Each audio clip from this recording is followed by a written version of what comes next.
Boa noite, queridos. Graça e paz do Senhor Jesus. Amém? Quantos estão felizes por estar aqui? Amém? Glória a Deus. Queria que você abrisse aí a sua Bíblia, o Evangelho de João, capítulo 20.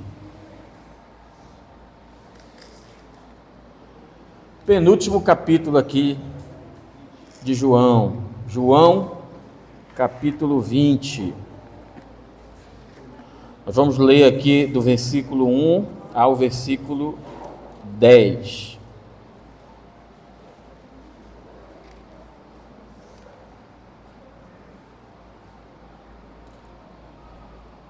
Acharam? João capítulo 20, vamos ler do versículo 1 ao 10. Diz assim a palavra do Senhor: No primeiro dia da semana, bem cedo, estando ainda escuro, Maria Madalena chegou ao sepulcro e viu que a pedra da entrada tinha sido removida. Então correu ao encontro de Simão Pedro e do outro discípulo, aquele a quem Jesus amava, e disse: Tiraram o Senhor do sepulcro e não sabemos onde o colocaram. Pedro e o outro discípulo saíram e foram para o sepulcro. Os dois corriam, mas o outro discípulo foi mais rápido que Pedro e chegou primeiro ao sepulcro. Ele se curvou e olhou para dentro. Viu as faixas de linho ali, mas não entrou. A seguir, Simão Pedro, que vinha atrás dele, chegou, entrou no sepulcro e viu as faixas de linho, bem como o lenço que estivera sobre a cabeça de Jesus. Ele estava dobrado à parte, separado das faixas de linho. Depois, o outro discípulo, que chegara primeiro ao sepulcro, também entrou. Ele viu e creu. Eles ainda não haviam compreendido que, conforme a Escritura, era necessário que Jesus ressuscitasse dos mortos. Os discípulos voltaram para casa. Feche seus olhos mais uma vez. Pai, em nome de Jesus, te apresentamos, Senhor, a Tua palavra e pedimos ao Senhor que mais uma vez essa palavra ela venha sobre o nosso coração, sobre a nossa mente, que ela vá ao encontro das nossas necessidades, Senhor, e que nós possamos, Senhor, obedecer a Tua palavra, que nós possamos corresponder àquilo que o Senhor está falando para a Tua igreja nessa noite, e que em tudo, Senhor, o Teu nome seja glorificado. É isso que eu te peço, Senhor, em nome de Jesus. Amém. Glória a Deus. Chegamos aqui no capítulo 20, que aborda a ressurreição de Jesus. E a ressurreição de Jesus é o acontecimento mais importante do cristianismo. A ressurreição de Jesus é a pedra de esquina, é o fundamento da nossa fé. Um Cristo que fosse vencido pela morte, ele não teria o poder para nos salvar. O apóstolo Paulo, ele trata dessa importância, dessa verdade da ressurreição de Jesus. Ele afirmou que a morte de Jesus não foi um acidente, a sua ressurreição não foi uma surpresa, mas a palavra do Senhor já havia nos falado que isso haveria de acontecer. Ele morreu segundo as Escrituras e também ele ressuscitou segundo as Escrituras. Sem a ressurreição de Cristo, a nossa fé seria vã, a nossa pregação seria vazia. Sem a ressurreição de Cristo não haveria perdão de pecados, não haveria esperança para o futuro. Jesus, ele ressuscitou para nos dar vida e vida com abundância. E aqui eu quero examinar com vocês esse texto. A pedra aqui foi removida. E João, quando ele escreve esse evangelho, é importante você saber disso, que os outros evangelhos, Mateus, Marcos e Lucas, já haviam sido escritos. Então já estavam rodando ali pelaquela região. A maioria dos cristãos daquela época já havia lido os evangelhos de Mateus, de Marcos e de Lucas. O evangelho de João, ele é o último evangelho a ser escrito. E João, ele vai procurar ser diferente. Ele vai procurar uma nova abordagem. Por exemplo, em todos os 3 evangelhos, fala que foram diversas mulheres que visitaram o túmulo de Jesus. Fala de Maria Madalena, fala de Salomé, de Joana, de outra Maria, que era mãe de Tiago. Mas aqui, João, ele vai focar em apenas uma única mulher, que é Maria Madalena. Mas você precisa ler esse texto e entender que não era apenas ela que estava naquela ocasião. Amém? E aqui tem 3 verdades que nos chamam muito a atenção. Primeiro está aqui no versículo 1. No primeiro dia da semana, bem cedo, estando ainda escuro, Maria Madalena chegou ao sepulcro e viu que a pedra da entrada tinha sido removida.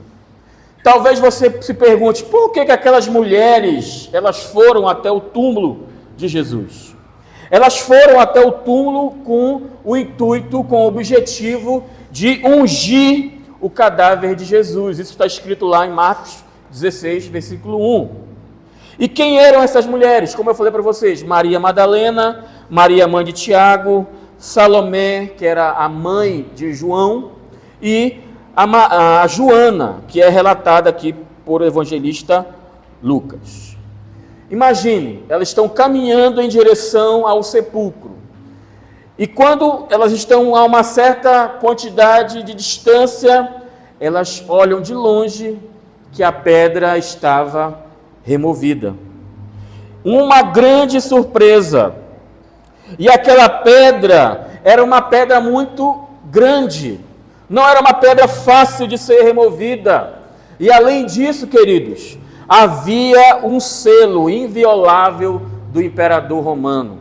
Porque naquela época havia também esse problema de muitas pessoas quererem invadir os túmulos e tirar os cadáveres. Isso acontecia. Então havia um selo do governador romano que protegia aquilo ali. Em nenhum lugar da Bíblia Sagrada você vai encontrar dizendo que era necessário que a pedra fosse removida para que Jesus ressuscitasse. Aquela pedra não seria um empecilho para a ressurreição de Jesus. Provavelmente o corpo ressurreto de Jesus, o corpo incorruptível de Jesus, ele conseguiria passar por ali sem problema nenhum.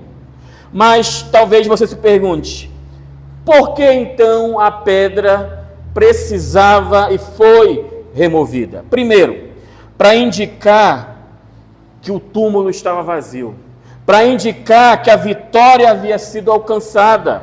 O segundo ponto é para que Pedro e João pudessem entrar, para que também as mulheres pudessem entrar e saber que tinha acontecido algo ali naquele lugar. O túmulo de Jesus, ele foi aberto não de fora para dentro, mas ele foi aberto de dentro para fora. Jesus arrancou o aguilhão da morte, Jesus matou a morte e ressuscitou dentre os mortos. Buda, ele está no túmulo. Allan Kardec também está no túmulo. Confúcio está no túmulo. Maomé está no túmulo. Mas o nosso Senhor Jesus, ele ressuscitou. Dê um forte aplauso a Jesus. Aleluia.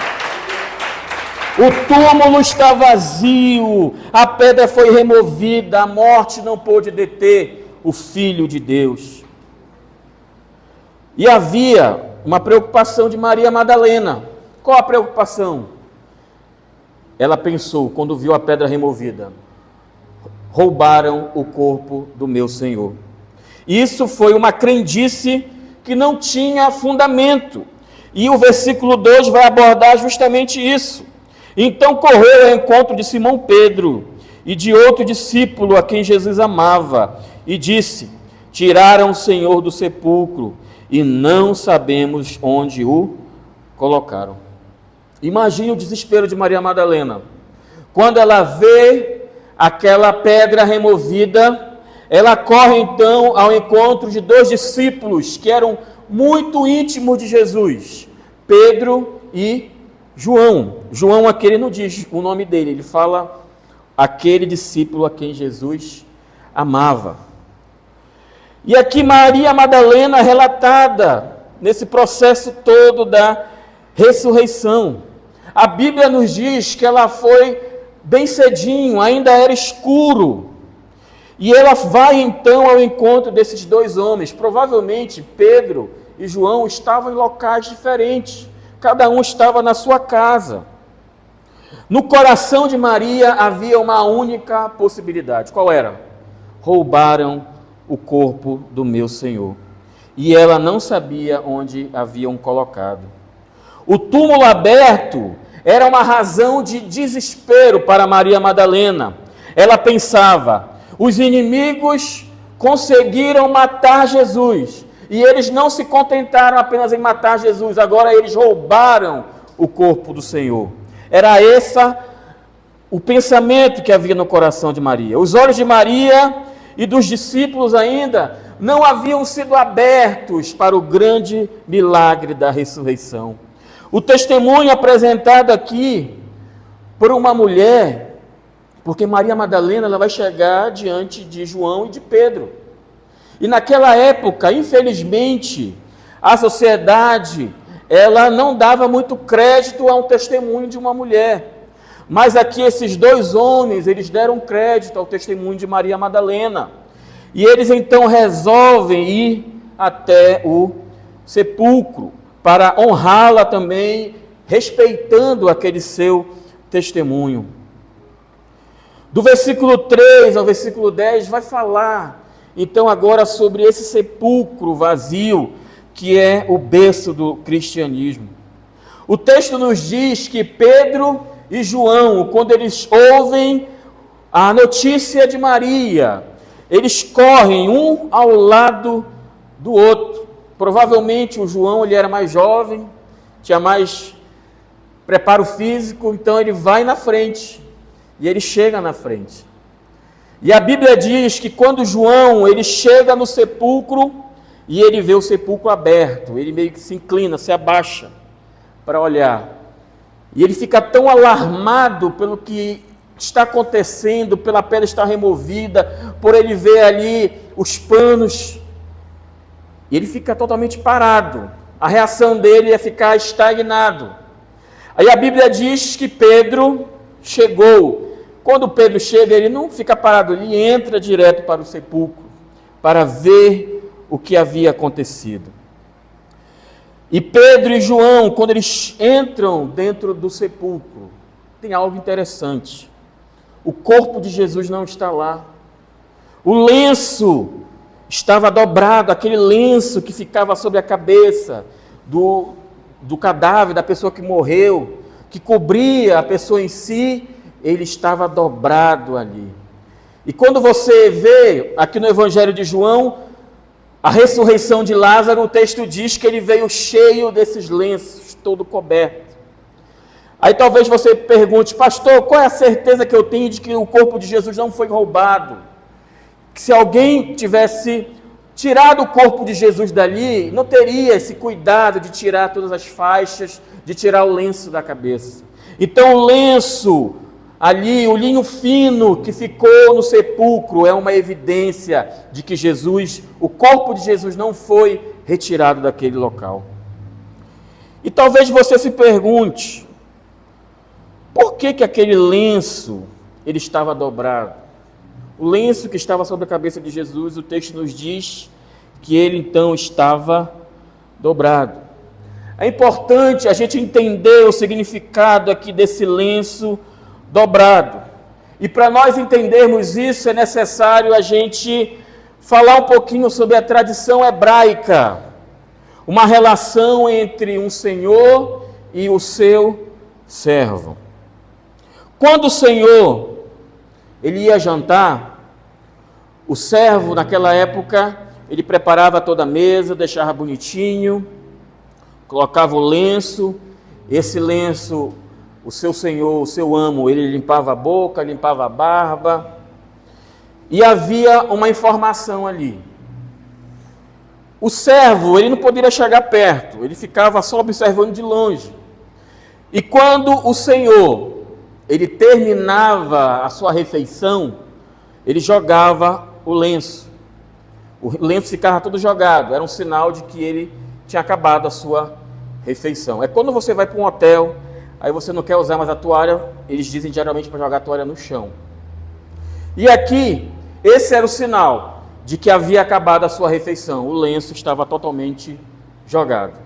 Mas, quando o Senhor deixava o lenço dobrado e o servo chegava na mesa, ele observava, opa, o lenço está dobrado. Qual é o sinal? O sinal de que o Senhor, ele ainda voltará. A mensagem é essa: o Senhor voltará. Jesus, ele ressuscitou dentre os mortos, mas quando ele deixa aquele lenço dobrado, ele está passando uma mensagem para mim e para você. Eu ressuscitei, mas eu também voltarei. Maranata, ora vem, Senhor Jesus. Dê um aplauso ao Senhor por isso. Aleluia. Glória a Deus. Atos capítulo 1, versículo 9 diz: tendo dito isso, foi levado às alturas, enquanto eles olhavam, e uma nuvem o encobriu da vista deles. E eles ficaram com os olhos fixos no céu, enquanto ele subia. De repente surgiram diante dele 2 homens, vestidos de branco, que lhes disseram: Galileus, por que vocês estão olhando para o céu? Este mesmo Jesus que dentre vocês foi levado ao céu, voltará da mesma forma como viram subir. Aleluia. E é interessante dizer também que João, quando ele escreve aqui o seu evangelho, existe uma palavra aqui que se repete muito, que é a palavra ver. E essa palavra no grego, ela vai ter diferentes significados. No versículo 6, quando ele fala sobre ver, ele está falando de olhar com cuidado, de observar. Já no versículo 8 desse mesmo capítulo, quando ele fala agora o verbo ver, ele diz perceber com uma compreensão intelectual. Então, o que você vai percebendo aqui? Que conforme João, ele vai observando, ele vai olhando o lenço dobrado, ele vai vendo as evidências da ressurreição, a fé, a crença de que o Senhor foi ressuscitado vai nascendo no seu coração. Até chegar o momento deles saírem dali, Pedro e João, eles saem com uma certeza: o nosso Senhor, ele ressuscitou. Essa é a certeza que eles têm. O corpo do Senhor não estava mais ali. Nenhum dos discípulos foi remover aquele corpo. Não havia possibilidade também de nenhum inimigo ter removido aquele corpo. E aqui vai se cumprir aquelas belas passagens do Antigo Testamento que já falavam da ressurreição de Cristo. O Salmo 16, o verso 10 e 11, nos fala assim: pois tu não deixarás minha alma entre os mortos, nem permitirás que teu santo apodreça no túmulo. Tu me mostrarás o caminho da vida e me darás a alegria da tua presença e o prazer de viver contigo para sempre. O Salmo 118, 22 ao 24 diz assim: a pedra que os construtores rejeitaram se tornou a pedra angular. Isso é obra do Senhor e é maravilhosa de ver. Este é o dia que o Senhor fez. Nele nos alegremos e exultaremos. Então, queridos, as profecias estão se cumprindo acerca da ressurreição de Cristo. O profeta Isaías, capítulo 53, versículo 11 e 12, também nos fala sobre a ressurreição. Quando ele vir tudo que resultar de sua angústia, ficará satisfeito, e por causa de tudo que meu servo justo passou, ele fará que muitos sejam considerados justos, pois levará sobre si os pecados deles. Eu lhe darei as honras de um soldado vitorioso, pois ele se expôs à morte. Foi contado entre os rebeldes, levou sobre si a culpa de muitos e intercedeu pelos pecadores. Então, queridos, agora essas profecias que falavam sobre a ressurreição do Messias, do Cristo, estão se cumprindo na pessoa de Jesus. Essas passagens que para eles tinham pouco significado, agora eles vão entender o pleno significado delas. O clímax foi alcançado. No coração desses dois homens havia essa certeza de que Jesus, ele havia ressuscitado.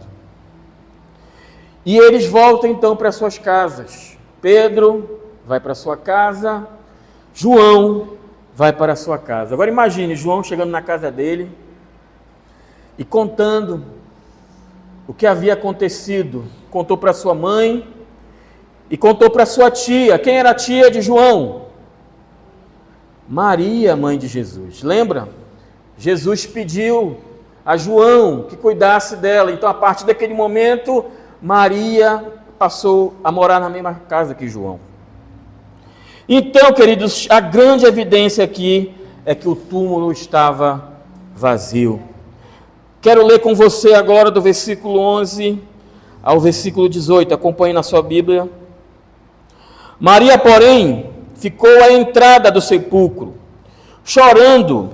Enquanto chorava, curvou-se para olhar dentro do sepulcro e viu dois anjos vestidos de branco, sentados onde estivera o corpo de Jesus, um à cabeceira e o outro aos pés.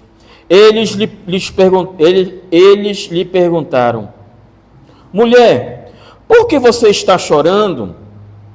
Levaram embora o meu Senhor, respondeu ela, e eu não sei onde puseram.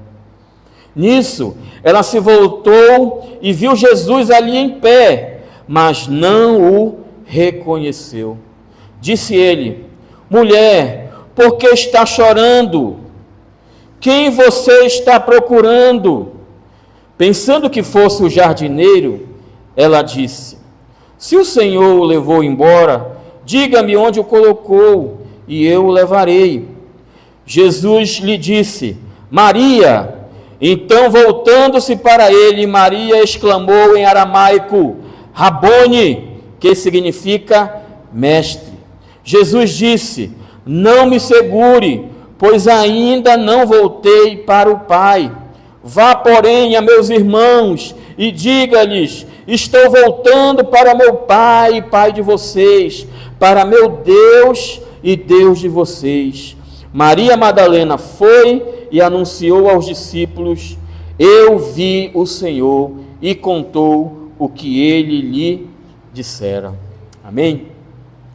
E aqui eu quero chamar a sua atenção para três posturas de Maria Madalena. Primeiro é o seu olhar angustiado, o seu olhar cheio de lágrimas. Em Maria havia um desespero muito grande. O desespero era esse: levaram o corpo do meu Senhor. E com certeza Maria estava descontrolada em meio a soluços constantes e descontrolados. Enquanto Maria dava vazão à amarga tristeza que estava dentro do seu coração, ela resolve se inclinar, se abaixar para olhar dentro do sepulcro. E quando ela olha dentro do sepulcro, ela enxerga dois anjos. Um à cabeceira e outro aos pés, onde o corpo de Jesus estivera. E esses anjos perguntam então para Maria: mulher, por que você chora? Ela respondeu: levaram o corpo do meu Senhor, e eu não sei onde o puseram. E aqui nessa pergunta dos anjos está implícita a seguinte questão, a seguinte pergunta: Maria, por que você está chorando? Isso não é ocasião de tristeza, é uma ocasião de alegria, porque o nosso Senhor, Ele ressuscitou. A dor e a tristeza inundavam o coração de Maria, a sua alma, de tal maneira que ela não fica nem com medo dos homens que estavam lá. Tinha dois anjos, ela nem faz de conta que não era ninguém especial. Tamanho era a angústia que estava no coração dela. Maria, ela chorava, porque o túmulo vazio para ela era sinal de que haviam roubado o corpo de Jesus. Não havia ainda no seu coração evidência da ressurreição. E isso estava tirando a sua paz. Então, o versículo 14 vai nos dizer algo muito interessante. Nisso, ela se voltou, ela se virou, ela olhou para trás e viu Jesus ali, em pé, mas não o reconheceu. Preste atenção aqui no que o texto está nos dizendo.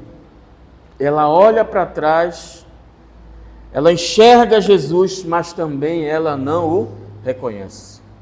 Por que ela não reconheceu Jesus? Porque o corpo de Jesus não era mais o mesmo corpo de antigamente. Agora era um corpo glorificado. E também o medo, a angústia do seu coração impedia de ver que ela estava diante do Mestre. E Jesus então faz a mesma pergunta que os anjos fizeram. Por que, mulher? Por que você chora? A quem você está procurando? Note essa correspondência entre as palavras que os anjos deram a Maria e a palavra que Jesus deu a Maria. No reino de Deus há uma perfeita harmonia. No reino de Deus não há divergência. Os anjos dizem aquilo que o Senhor diz. E assim também é na igreja do Senhor. Os servos de Deus, os filhos de Deus, eles falam aquilo que o Senhor está falando também. Amém? E aqui Jesus faz uma segunda pergunta. A segunda pergunta é: a quem procuras? Essa pergunta, ela é muito oportuna, ela é muito apropriada. Por quê? Porque Maria não estava procurando uma pessoa, estava procurando uma coisa. Maria estava atrás do cadáver de Jesus. E Jesus, quando faz essa pergunta, ele está fazendo Maria entender que Maria não deveria procurar uma coisa, mas ele deveria procurar uma pessoa, porque Jesus estava vivo. Aleluia. Então Maria está sendo levada a começar a mudar os seus pensamentos, a começar a entender de que ela não deveria procurar um cadáver, mas que ela deveria procurar um Deus, um Senhor, uma pessoa. Maria ainda estava com seus olhos fechados ao maior de todos os milagres, que era a ressurreição de Jesus. Ela pensou que era o jardineiro. Olhou para Jesus e pensou que era o jardineiro. E a primeira aparição de Jesus foi para essa mulher.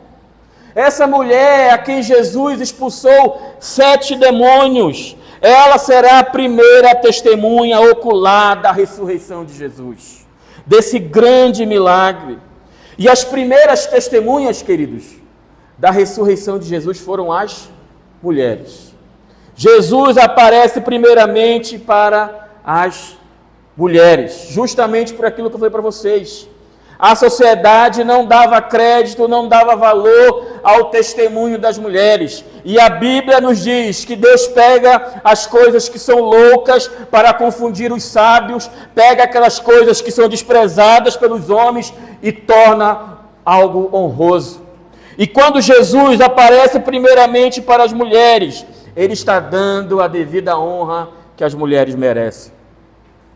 E então, as mulheres vão ser as primeiras portadoras das boas novas da ressurreição. Essas mulheres impactadas pelo túmulo vazio, elas vão ser as primeiras a dizer que Jesus está vivo e ele ressuscitou. No versículo 17 e 18, antes de nós lermos, o texto nos diz aqui que Jesus, ele fala o seguinte: Maria. Aí então ela percebe que era o Senhor falando ao seu coração, falando para ela. E ela responde dizendo: Rabone, mestre. O Senhor ressuscitou. Jesus se apresenta primeiro a esta mulher. Versículo 17 e 18, vamos ler. Jesus disse: não me segure, pois ainda não voltei para o Pai. Vá, porém, a meus irmãos e diga-lhes: estou voltando para meu Pai e Pai de vocês, para o meu Deus e Deus de vocês. Maria Madalena foi e anunciou aos discípulos: eu vi o Senhor, e contou o que ele lhe dissera. Queridos, Maria, quando ela reconhece que está diante de Jesus, imagine, ela agarrou Jesus, segurou Jesus, abraçou Jesus, não queria mais largar Jesus. Tanto é que Jesus precisou dizer: Maria, me larga um instantinho, Maria, eu ainda preciso voltar para o Pai, porque a comunhão que você teve comigo, ela foi maravilhosa, mas agora, quando eu voltar para o Pai, o Espírito Santo virá, e a comunhão vai ser melhor ainda. É necessário ainda que eu volte para o Pai. E Jesus estava falando isso. E Jesus vai dar uma comissão aqui para Maria. Jesus, ele dá essa comissão para Maria: vá e diga aos meus irmãos que eu ressuscitei. Maria, ela não discute, ela não protela, ela simplesmente obedece essa ordem de Jesus e vai correndo anunciar aos seus irmãos que Jesus havia ressuscitado. Quando nós temos no nosso coração a certeza de que Jesus ressuscitou, de que Ele perdoou os nossos pecados, de que Ele nos salvou, nós temos pressa também a anunciar o Evangelho.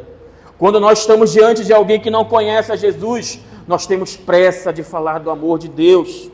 E aqui aconteceu com Maria, ela foi correndo, e quando ela chega diante dos discípulos, ela grita: eu vi o Senhor. Esse é o maior testemunho. Ela contou com entusiasmo que ela havia contemplado ao Senhor. Ela já não estava pensando mais num cadáver, mas ela sabia que o seu Senhor havia ressuscitado. Glória a Deus. Vamos ler agora do versículo 19 ao 23. Ao cair da tarde, daquele primeiro dia da semana, estando os discípulos reunidos, a portas trancadas por medo dos judeus, Jesus entrou, pôs-se no meio deles e disse: paz seja com vocês. Tendo dito isso, mostrou-lhe as mãos e o lado. Os discípulos alegraram-se quando viram o Senhor. Novamente Jesus disse: paz seja com vocês. Assim como o Pai me enviou, eu os envio. E com isso soprou sobre eles e disse: recebam o Espírito Santo. Se perdoarem os pecados de alguém, estarão perdoados. Se não os perdoarem, não estarão perdoados. Jesus ressuscitou em um domingo pela manhã e apareceu aos discípulos pela primeira vez ao cair da tarde desse mesmo dia. O sábado, Shabá, havia terminado quando Jesus ressuscitou. A sua ressurreição aconteceu no primeiro dia da semana. Por isso que, historicamente, desde Atos, a igreja começou a se reunir no domingo, que era o dia da ressurreição, o primeiro dia da semana. Nesses dias, os discípulos estavam com as portas trancadas, porque estavam com medo dos judeus. Eles pensavam: os judeus mataram o nosso mestre, nós seremos os próximos. Havia um medo no seu coração, no coração de cada um deles. E as portas trancadas aqui revelam o grande medo que havia no coração de cada um. E eu quero destacar algumas coisas aqui. Primeiro, as portas estavam trancadas devido ao grande medo. As autoridades haviam matado Jesus e eles estavam com medo de que acontecesse o mesmo agora. Não é difícil entender que eles também quisessem se reunir. Imagine, havia muitas notícias, muitas coisas haviam acontecido. Pedro e João foram ao sepulcro e disseram que o corpo de Jesus não estava lá, que ele havia ressuscitado. Depois, Maria Madalena vem com a notícia: o Senhor apareceu para mim, ele ressuscitou.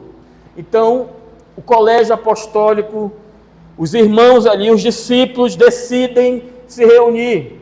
Provavelmente ali estavam os 10 discípulos, a Bíblia nos diz que Tomé não estava.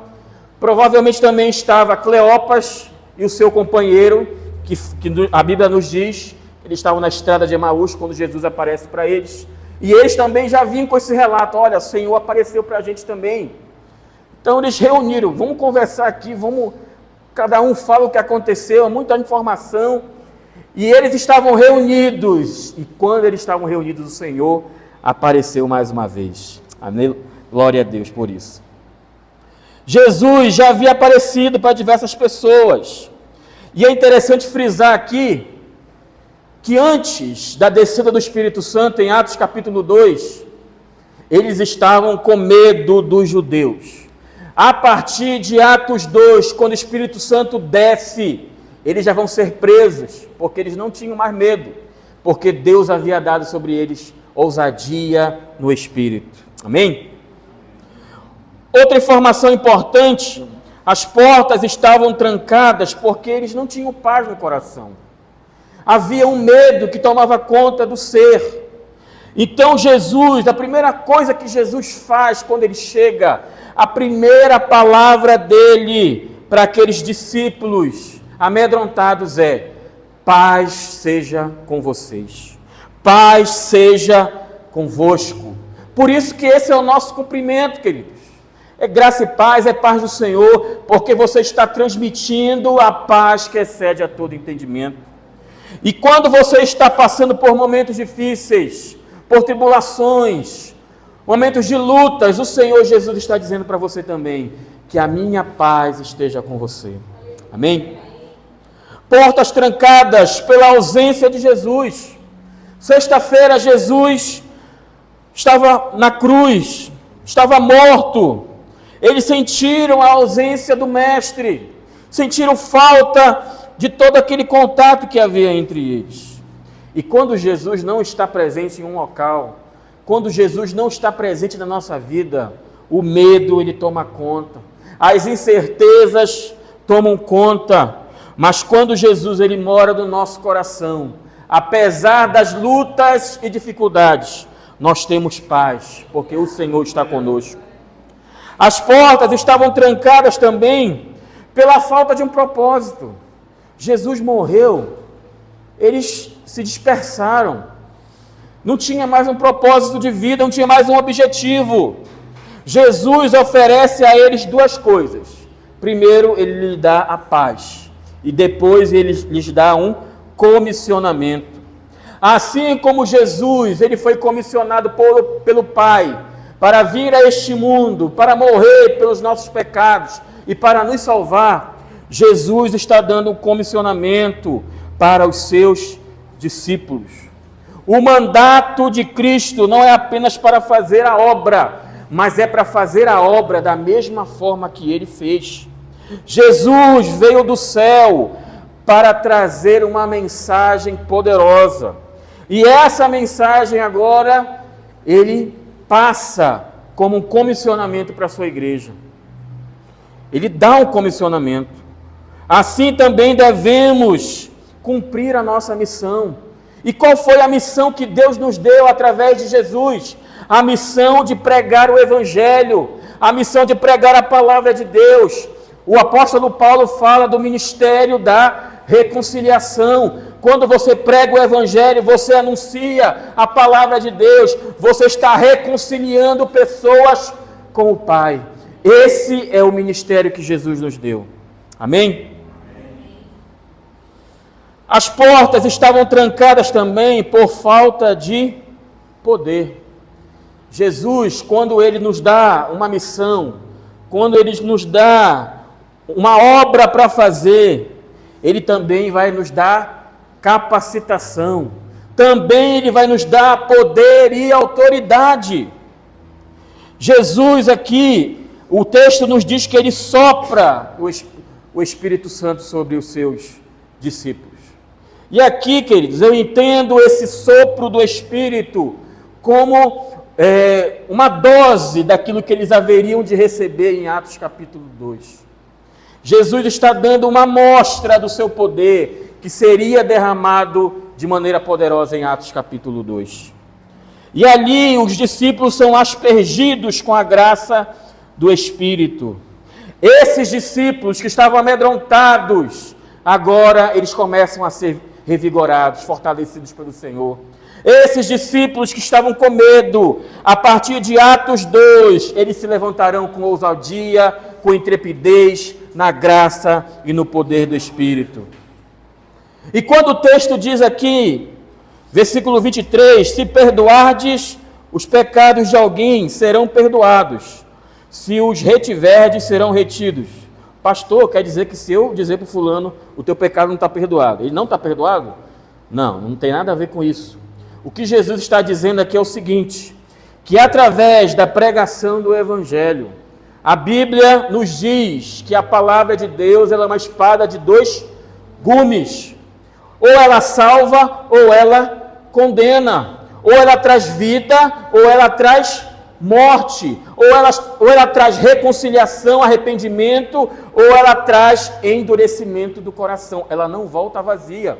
Uma vez que eu e você anunciamos a palavra, e a pessoa crê, os seus pecados serão perdoados. Agora, quando você anuncia a palavra e a pessoa não crê, os seus pecados não serão perdoados. O que Jesus está querendo dizer aqui? Que quando vocês anunciarem a palavra, ela vai ter duas respostas. Ela vai ter uma ou outra resposta. Ou perdão de pecados, ou pecados retidos, pecados não perdoados. Ela não voltará vazia. Vamos ler agora do versículo 24 ao 29. Tomé, chamado Dídimo, um dos 12, não estava com os discípulos quando Jesus apareceu. Os outros discípulos lhe disseram, vimos o Senhor, mas ele lhes disse, se eu não vir as marcas dos pregos nas suas mãos, não colocar o meu dedo onde estavam os pregos, e não puser a minha mão no seu lado, não crerei. Uma semana mais tarde, algumas Bíblias dizem 8 dias depois, seus discípulos estavam outra vez ali, e Tomé com eles. Apesar de estarem trancadas as portas, Jesus entrou, pôs-se no meio deles e disse, paz seja com vocês. E Jesus disse a Tomé, coloque o seu dedo aqui, veja as minhas mãos, estenda a mão e coloque-a no meu lado. Pare de duvidar e creia. Versículo 28. Disse Tomé, Senhor meu Deus e Deus meu. Então Jesus lhe disse, porque me viu, você creu? Felizes os que não viram e creram. Jesus realizou na presença dos seus discípulos muitos outros sinais milagrosos que não estão registrados nesse livro. O que nós percebemos aqui em Tomé? Uma fé vacilante. Jesus apareceu a primeira vez. Tomé não estava presente. Quando os discípulos, então, se reúnem novamente, Tomé apareceu. E aí todo mundo falando, Tomé, o Senhor ressuscitou. Ele apareceu primeiro para Maria Madalena, depois ele apareceu para todos nós, ele apareceu para os discípulos no caminho de Emaús. Nós estamos muito felizes, o nosso Senhor ressuscitou. Imagine, queridos, todo mundo falou que Jesus tinha ressuscitado. Só ele disse, eu não vou acreditar se eu não ver as suas mãos, se eu não pegar lá onde foi colocado os pregos, se eu não olhar aqui do lado onde foi colocada a lança, se eu não ver, eu não irei crer. Então, ele demonstra uma fé vacilante, mas pelo menos ele foi sincero, né? Disse o que ele pensava. Então nós temos no primeiro momento o Tomé incrédulo. Tomé não acreditou no relato dos seus irmãos. Ele estava convencido de que a morte de Jesus era o fim de tudo. Ele não havia compreendido as palavras de Cristo, que Jesus já havia falado para os discípulos, que ele haveria de ressuscitar. O tema de Tomé era esse: crer, ver para crer. E depois, nos versículos 26 e 27, Jesus se apresenta. Uma semana depois, Jesus novamente aparece aos seus discípulos. Tomé estava lá. Primeira coisa que Jesus chega, ele vai confrontar o Tomé. Tomé, tu não acreditou, né? Aqui eu estou. E sabe o que é interessante, queridos? Todas as exigências de Tomé, Jesus vai dar ordem para Tomé. Olha só aqui, Tomé, primeira exigência de Tomé: ao menos que eu veja suas mãos. Jesus vai falar para ele: veja as minhas mãos, a marca dos pregos. Segunda exigência de Tomé: se eu não colocar o dedo no lugar da ferida, eu não vou acreditar. Jesus diz para ele: põe aqui, ó, o dedo onde foi colocado o prego. Terceira exigência dele aqui: bem, como a mão em seu lado. Ele tinha que colocar a mão no lado também para ver a ferida aqui da lança. Jesus diz para ele: chegue também a mão e põe aqui no meu lado. E a última exigência dele: definitivamente não crerei. Se eu não fizer tudo isso, eu não vou acreditar. E Jesus diz para ele no final: não seja incrédulo, mas seja crente. Para cada exigência de Tomé, havia uma ordem de Cristo. Vocês acham que Tomé ainda tocou ainda, depois dessa? Tem uma dúvida aí, né? Se ele só acreditou. Mas Tomé, nos versículos 28 e 29, deixa de ser um cético, um incrédulo, para ser agora um crente. Tomé foi confrontado por Jesus. Depois de tudo aquilo que Jesus falou, a reação de Tomé foi essa: Senhor meu e Deus meu. Jesus afirmou: você precisou ver para crer. Bem-aventurados são aqueles que creem, mesmo sem ver.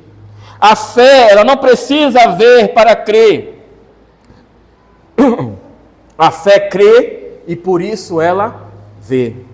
A fé que resulta de você ver alguma coisa, eu só acredito em Deus se eu olhar o milagre acontecendo, é boa, mas a fé que resulta pelo ouvir, ela é excelente.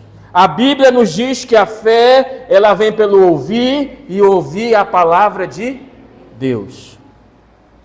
Essa é uma lição clara das Escrituras. Sem fé é impossível agradar ao Senhor. João, já caminhando para o fim aqui, ele deixa claro que o seu objetivo ao escrever esse evangelho foi de levar as pessoas a crer em Jesus como Filho de Deus. Se uma pessoa realmente cética, como era Tomé, acreditou em Jesus, quanto mais outras pessoas também crerão no nosso Senhor. É como se João fechasse com chave de ouro o seu evangelho. Qual era o objetivo de João? Que todos colocassem a sua fé em Jesus como Filho de Deus. E aqui ele testemunha de um grande homem cético que também creu no Senhor Jesus. Aleluia. Para nós encerrarmos aqui, versículo 30, nós já lemos versículo 31. Mas estes foram escritos para que vocês creiam que Jesus é o Cristo, o Filho de Deus, e crendo tenham vida em seu nome. O evangelista João, ele destaca aqui duas verdades. Primeiro é o método do evangelho: meu Senhor e meu Deus. Essa é a declaração aqui de Tomé. João, ele alcança o seu objetivo nesse evangelho. A ressurreição de Cristo, o aparecimento de Jesus aos discípulos, era o maior sinal que Jesus era o Filho de Deus. Nós estamos falando aqui há quase um ano sobre esse evangelho de João. E aqui nós vimos que João, ele tem por objetivo mostrar os sinais que revelam que Jesus, ele é Deus, mas que também ele é homem. João, ele deixa claro aqui em seu registro que o maior de todos os sinais apresentados até agora é o milagre da ressurreição. E no versículo 31, vai se apresentar mais uma vez o propósito do Evangelho. João, ele tem esses dois propósitos aqui, ao escrever o seu Evangelho. Primeiro, apresentar Cristo como Messias, Salvador. Ele conseguiu aqui. O segundo propósito dele é mostrar que a vida eterna é uma oferta a todos aqueles que creem no nome de Jesus. A vida eterna não é apenas um tempo sem fim, mas é a própria vida de Deus, vivida a partir de agora. Você que já entregou a sua vida a Jesus, a vida eterna já está acontecendo aí em você, queridos. A vida eterna já está sendo vivida. O cristão não precisa morrer para começar a ter a vida eterna. Ele já desfruta dela hoje. E Jesus nos deu vida e vida em abundância. Aleluia. Fique de pé em nome de Jesus.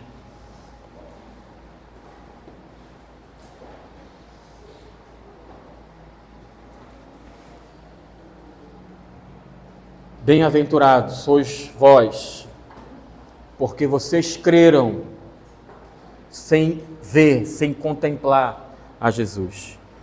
Essa é uma mensagem que João deixa. E aqui, diante da evidência da ressurreição de Jesus, o que é a mensagem final de João é essa: que nós temos esse comissionamento de levar a palavra do Senhor, de anunciar às outras pessoas essa boa notícia. Qual é a boa notícia? Que Jesus, ele veio a este mundo, ele morreu pelos nossos pecados, mas que ao terceiro dia ele ressuscitou. E se ele ressuscitou dentre os mortos, significa que ele venceu a morte. E nós, em Cristo, também vencemos a morte. E a grande mensagem do Evangelho é essa, de que Jesus, ele continua tirando pecadores do inferno e povoando o céu. E que você, querido, é um comissionado, você tem um mandato do Senhor de levar essa palavra, de pregar essa palavra, de anunciar que Jesus é o Filho de Deus e que ele ressuscitou. Então eu queria que você fechasse seus olhos nesse momento e começasse a orar ao Senhor, dizendo: Senhor, eu quero cumprir esse mandato. Eu quero, Senhor, fazer a Tua vontade. Eu quero pregar o Teu Evangelho.